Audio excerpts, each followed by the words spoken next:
What advice would you give to any trans or non-binary person that's coming up in content creating and as a YouTuber? Like, what would you, based off Honestly, your experience? like, well, like me, like just put stuff out there, like just get stuff out there.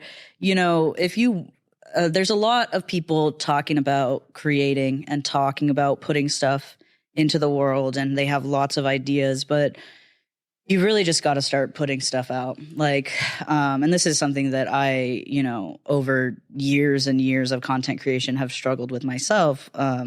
Just going from idea to product, right? And I think you just have to do it. You just have to start doing it. You can't worry too much about everything else. You just have to, like, if you have an idea for a video or for something to talk about, like, just start talking about it and keep putting stuff out into the world, and don't worry too much about the, you know, views and numbers and comments and stuff like that. Just keep putting it out there, you know? Completely. Yeah. And, you know, you kind of talk about your former self. You know, that Calvin Guerra situation from my research that I've done and just spoken with you personally. We boo those type of people. We definitely, where is that? It's right here. I remember where that is. Boo. Yeah, we boo those. When we say that name. We boo bullies around here. But, you know, I know that you said that it changed you. Oh, yeah, of course. I mean, you know, Calvin Guerra, he was just so mean. He was just so mean to me. And I really was like a very, you know, I was vulnerable, right? Like, I really put all myself out onto the internet, and I was not getting the views or the following that Calvin had. Like, I maybe had 500 subscribers, and I'm telling you, that's all from like my famous Tyler Oakley Tumblr blog. Like, and the video he reacted to at the time that he reacted to it was, what was it called? It had like 280 videos. It maybe had like, maybe like 200 views or something. Yeah. So, you know, sometimes I feel like he saw me out, but no, I it think definitely looks like Tyler's I think that when he created that video, it really sent a lot of attention my way that I just did not know how to handle. I was in college. I was you know, I was just like studying theater. I was a resident assistant. Me too. Yeah. What? I love, man, when I was a resident assistant, that was a wild time in my life. I did. Wait, what happened? Oh man, I mean, like, just being a resident assistant. Oh, I found everything. I was a cool RA though. I was one of those like, you know, hear no evil, see no evil kind of RA. Don't set it on fire, right? I had it on Monday nights. Yeah. I'll never forget Monday nights in the summer. And I had to go to summer school because I was like running out of money and I was running out of financial aid. I was like, oh my God.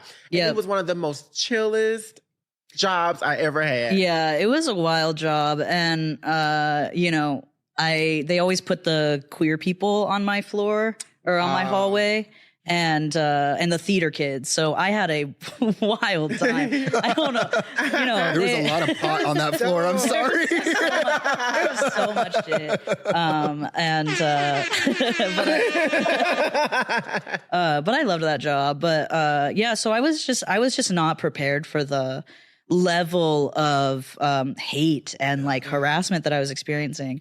And then there was also like an element of that hate and harassment coming from trans men and trans mask people. Yeah. Because Calvin Guerra's trans, and his whole point about me was that I was, you know, misrepresenting the trans mask experience. I was a trans trender. I was only being trans for the trend of it all. And I think that he projected a lot of his issues onto me. Like, he didn't know me, right? Yeah. But I think that I just garnered a very visceral, angry reaction in him. And I think all of his fans were also like very angry, young trans boys. And they needed somewhere to put it all. And so, what is it?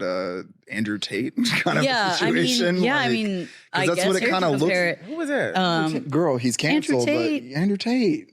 Very, very famous misogynist. Yeah. And he's in jail now, isn't he? I don't know. I hope he's still in jail. But wow. yeah, It's like a trans Andrew Tate, it sounds like. Yeah, I suppose. But I think that, you know, I think that they were just canceled. Very angry. They were just very angry. I think Calvin, I don't know, I'm 25 now. I think Calvin was like 17. He was younger than me when he made that video about me. And so I have a lot of, I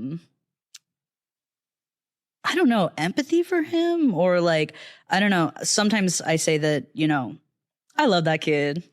I think that, you know, he's got a lot of things in his head that I just don't have. And I think that he's got a lot more demons than I ever have. And that's what I see with these folks. Like Blair White and Buck and stuff like that. I feel like they are maybe in their transition, the people around them treated them. I love you, Blossom. It's an evil laugh. I feel like, and this is how I'm trying to unpack it to understand how they got to that point. It's like, maybe in their transition, their environment that they transitioned in was so toxic that it created a scenario for them where it's like, well, I had to get surgery. I had to get this. I had to get that to barely be considered anything. How dare you not get surgery? How dare you be happy in a body that part. Exactly. And it's almost like this, there's like a jealousy thing. It is. I think it's jealousy. I think that he saw himself in me. And I think that, he was, angry that I figured out a different way. Happy. Yeah, I figured out a different way to deal with my dysphoria and to deal. I think was even the title of the video he reacted to was My Gender Dysphoria and How I Deal with It. And it was just not the way that he wanted to. He was looking for cis male validation at the end of the day. Yeah, I don't know if he was looking for cis. I think he was just looking for validation in general, I suppose. I think that he was really angry, and I think that being angry at that time, maybe he did it in 2016 to 2018, was a very popular time to hate on the cringe, hate on the blue hair, the pink hair. Yeah, it was a trend. Non-binaries. It was very, very popular. And so his form of anger and transmedicalism and his, ideologies, if you could call them that. I think he was just angry, yelling at people. I don't think he really knew I think he used transmedicalism as an ideology to like justify his anger and justify his projection. But I think that was just very popular at the time as well. Like that video he made about me got, in the end, like 2 million views, which is a lot of money for a 17-year-old. Yeah.